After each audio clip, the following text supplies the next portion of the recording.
Hello, and welcome to English Inspired Audio. Here, you can improve your English simply by listening while learning powerful life lessons that help you grow every day. No hard work, no pressure, just clear, natural English and meaningful messages. So put on your headphones, start listening, and let's grow your English and your mindset together. Let's start.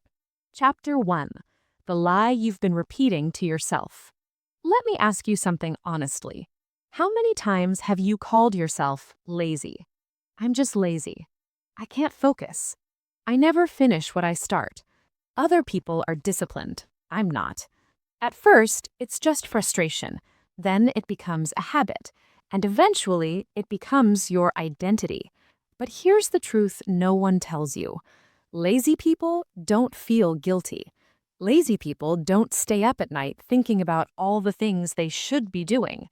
Lazy people don't watch motivational videos and whisper, "Tomorrow I'll change." If you feel frustrated, if you feel behind, if you feel like you're capable of more but somehow stuck, you are not lazy. You are distracted. And that difference changes everything. Let me tell you about someone I'll call Daniel. Daniel is smart. Teachers know it, his parents know it, he knows it. But every semester, the same story repeats. He plans to study early, he creates a schedule, he even feels motivated on day one. Then his phone buzzes. He checks one notification, that turns into scrolling. Scrolling turns into videos. Videos turn into, "I'll start in 10 minutes." 2 hours disappear. Now Daniel feels guilty. He tells himself, "I have zero discipline." He studies half-heartedly. Results are average, and the label sticks: lazy. But Daniel doesn't hate success. He doesn't hate achievement. He hates fighting constant temptation.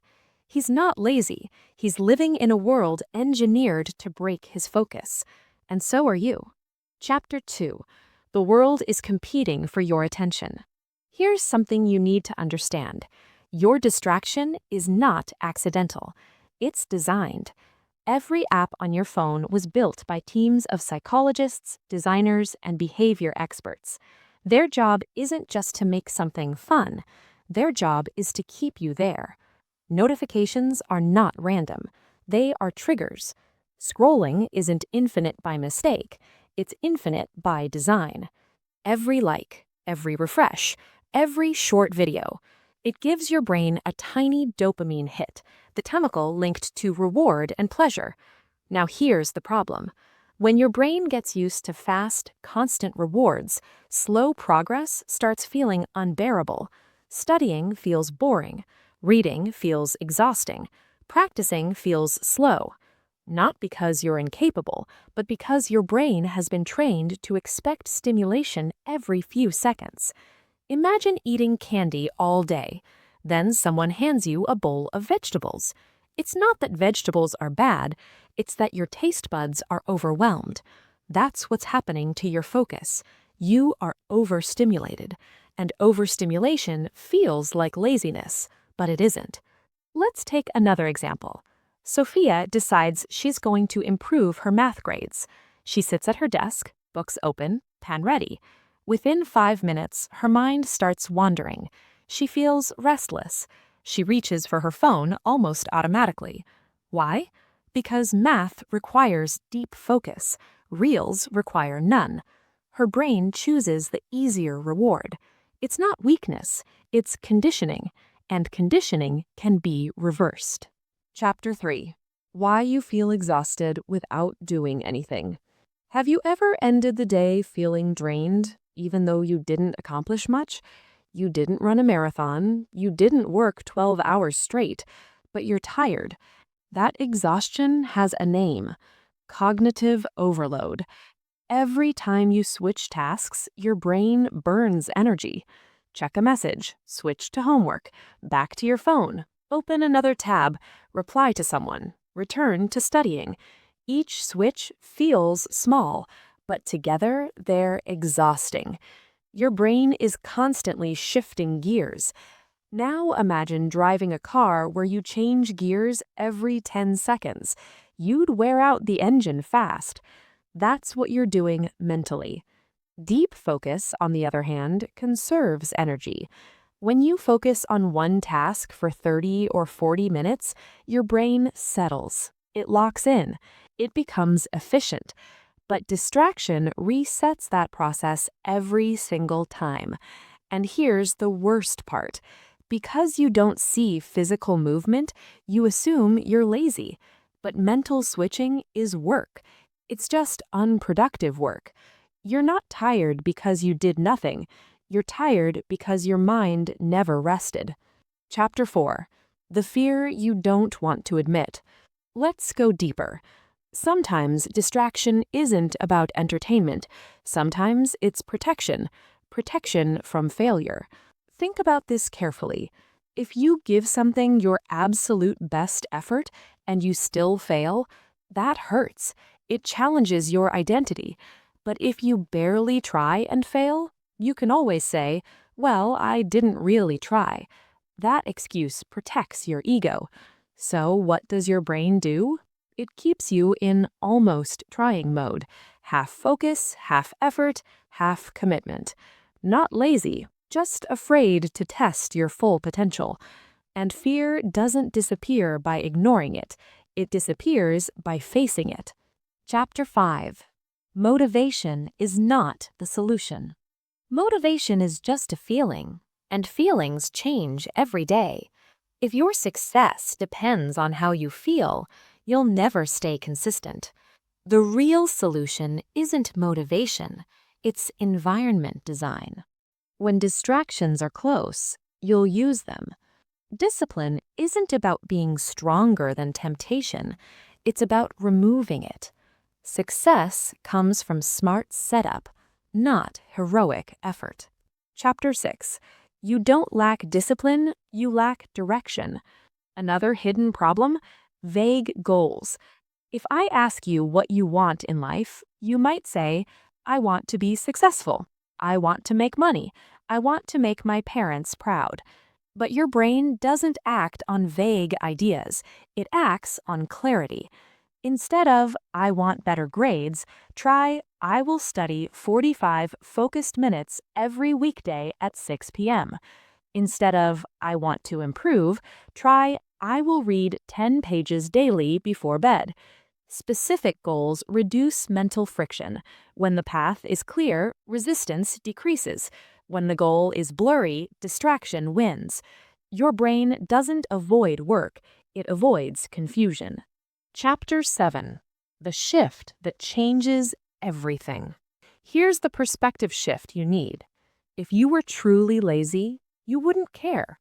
You wouldn't feel frustrated. You wouldn't search for improvement. You wouldn't want more from yourself. The frustration you feel, that's potential knocking. The guilt, that's awareness. The desire to change, that's proof you care.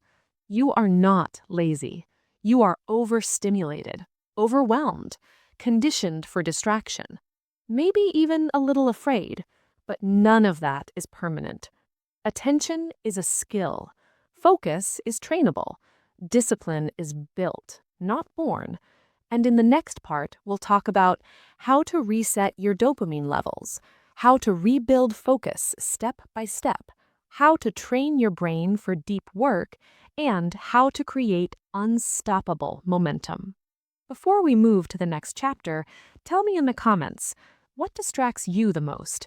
Is it your phone, overthinking, gaming, or something else? Let's continue. Chapter 8. The 30-minute lie, a real-life pattern. Let me show you what distraction actually looks like in real life. Meet Jason. Jason is 17. He has a big exam in 2 weeks. He genuinely wants to do well. He even tells his friends, I'm locking in starting today. At 5 p.m., he sits at his desk, book open, highlighter ready, water bottle full. He feels serious. 5:07 p.m., his phone lights up. It's just a notification. He doesn't even open it, but now he's thinking about it. 5:10 p.m., let me just check quickly. He replies to one message. Then he scrolls just for a minute. At 5:42 p.m., he looks up. 42 minutes are gone. Now he feels irritated. Why am I like this? I swear I have no discipline. So what does he do? He scrolls more because now he feels bad. That's not laziness. That's a distraction loop. Trigger, scroll, guilt, more scrolling. And this cycle repeats daily. Now multiply that by 14 days. Jason doesn't fail because he's incapable. He fails because his focus is constantly interrupted. This is the pattern most people live in silently. Chapter 9. Dopamine Debt. Why Normal Life Feels Boring. Let's talk about something most people don't understand. Dopamine debt. Imagine Mia. Mia wakes up and immediately grabs her phone. Before even brushing her teeth, she has checked Instagram, watched 3 short videos, opened Snapchat, and scrolled through trending posts. Her brain has already received 20+ micro rewards. Now she goes to school. The teacher starts explaining algebra.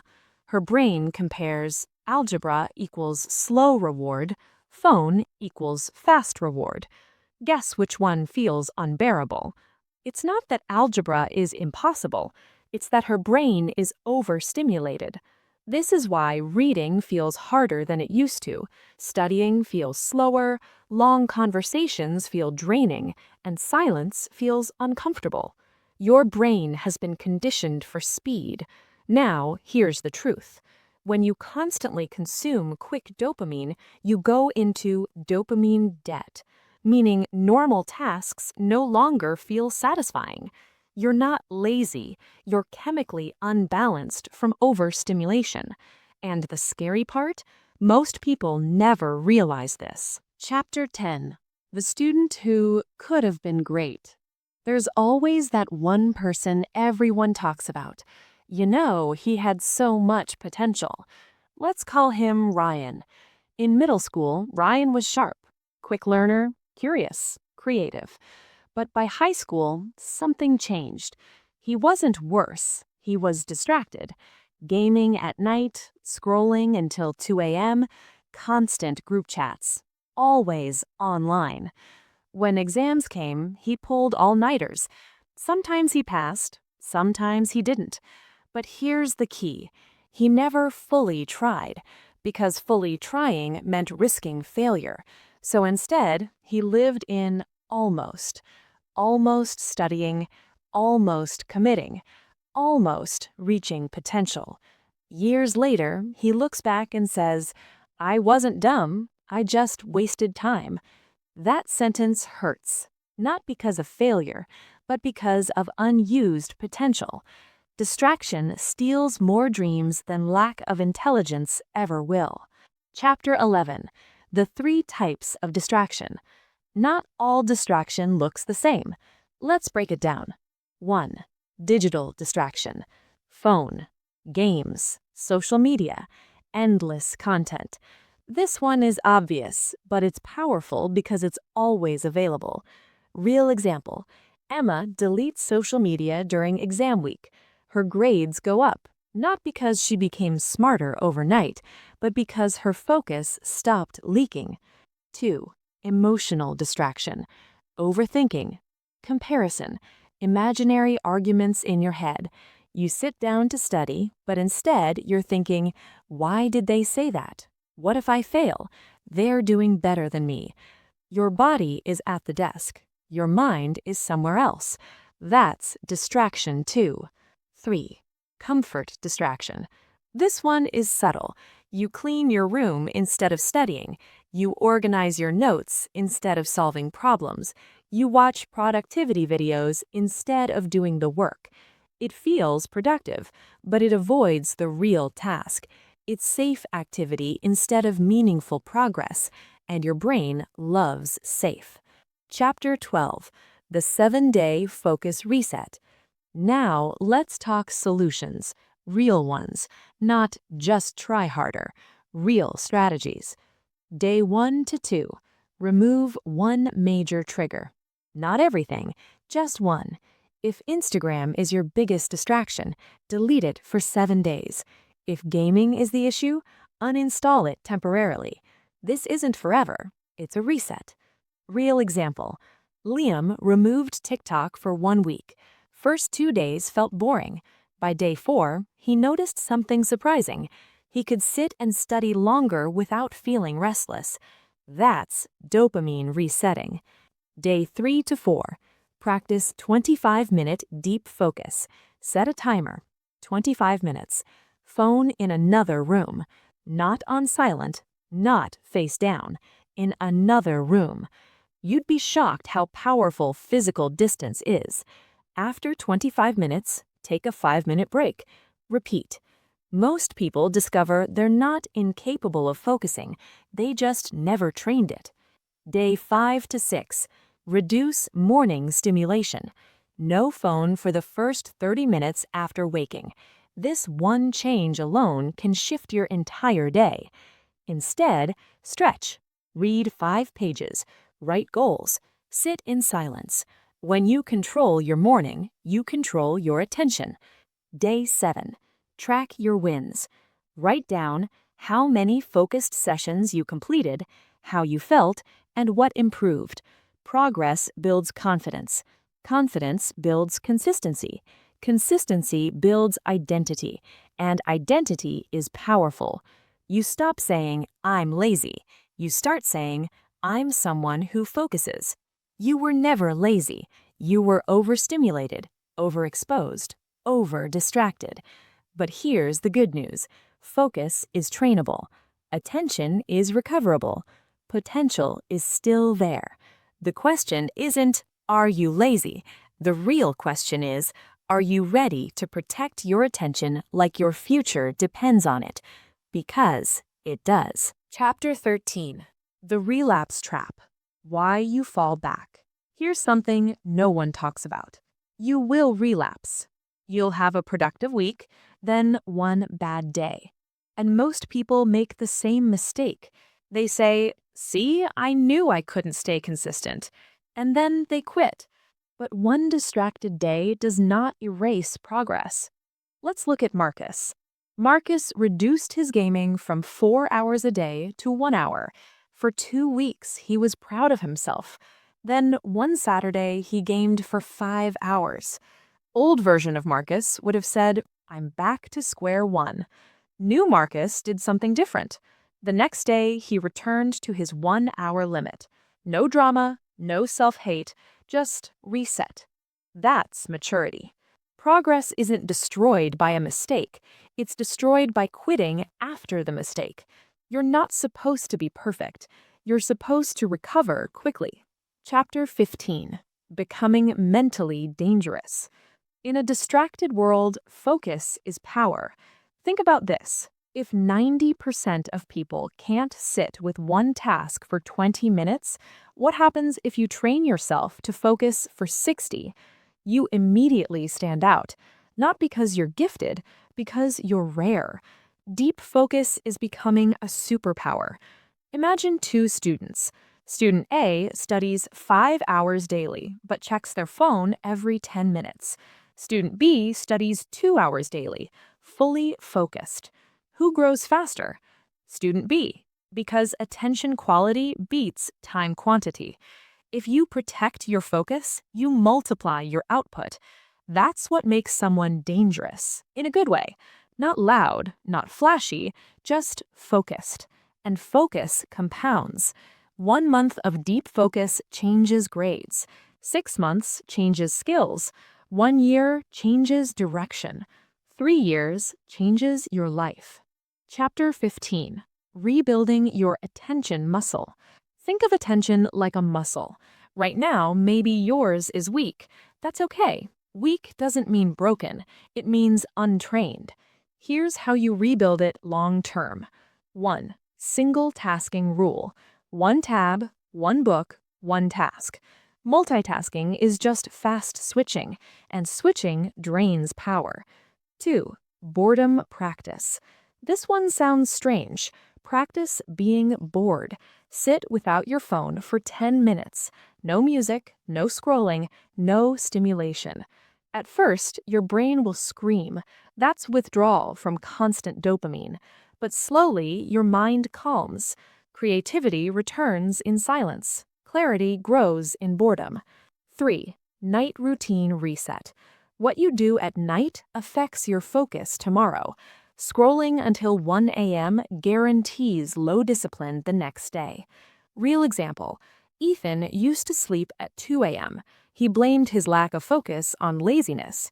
In reality, he was sleep deprived.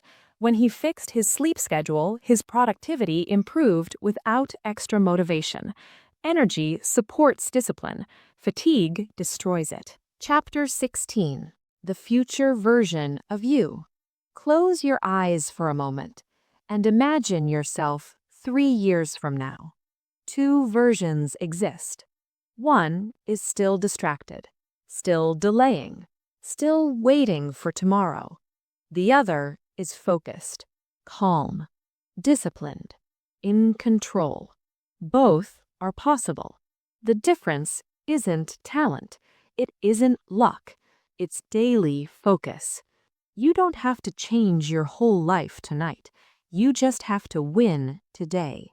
Remember this. You are not lazy. You were never lazy. You were overstimulated, over-distracted, overloaded. But your attention is still yours. And in a world full of noise, the person who can focus wins. Protect your attention. Train your focus. And never forget, you were never lazy. You were distracted. If this message helped you, make sure to like the video and share it with someone who needs to hear it.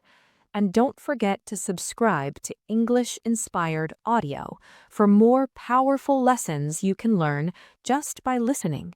Keep growing, and I'll see you in the next one.